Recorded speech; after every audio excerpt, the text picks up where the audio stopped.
జై శ్రీమన్నారాయణ. పొద్దున్న లేవగానే మేము చెట్లకు నీళ్లు పడతాము. అవి మంచిగా పట్టాలి. ఒక్కొక్క చెట్టును చూసుకుంటూ అన్ని ఎట్లా పట్టాలనేది చూసుకుంటూ పట్టాలి. ఇంకా ఆకుకూరల చెట్లకు కొంచెం ఎక్కువ నీరు పట్టద్దు, అవి కుళ్ళిపోతాయి. అవి పాలకూర, కొత్తిమీర అట్లా వాటికి ఎక్కువ వాటర్ పట్టద్దు, అవి కుళ్ళిపోతాయి. కొంచెం తక్కువ పడితే ఎండిపోతాయి. మంచిగా చూసుకుంటూ పట్టుకోవాలి నీళ్ళు. కూరగాయల చెట్లకైనా కూడా రోజు ఒకే టైంకు నీళ్ళు పట్టాలి. పొద్దున లేచి మేము వాటర్ మంచిగా అందిస్తాం వాటికి. ఇవే కాకుండా మేము పిచ్చుకలకు ఇది విత్తనాలు వేస్తాము, వాటర్ పెడతాము. పక్షులు వచ్చి తినిపోతాయి.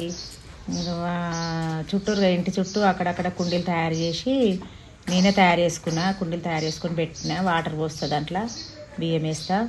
వేరే ఇంకా పిల్లులు కూడా వస్తాయి, వాటికి పాలు కూడా పోస్తా. కుక్కలకు కూడా అన్నం అట్లా మిగిలితే వాటికి కూడా పెట్టేస్తా. అట్లా అన్నిటికీ వేస్తుంటాను. కుండీలన్నీ రెడీ నేనే సిమెంట్తో తయారు చేసుకున్నా.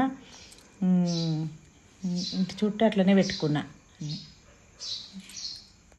ఇవే కాకుండా ఇప్పుడు మా కిచెన్లో కూడా పిచ్చుకలు గూడు పెట్టినాయి. దాంట్లో పిల్లలు కూడా అయినాయి. ఇక ఇంట్లో లోపల కిచెన్లోనే ఫాల్ సీలింగ్లో పెట్టినాయి గూడు. పిచ్చుకలు పిల్లలు అయినాయి, చిన్న చిన్న పిల్లలు అయినాయి దాంట్లో.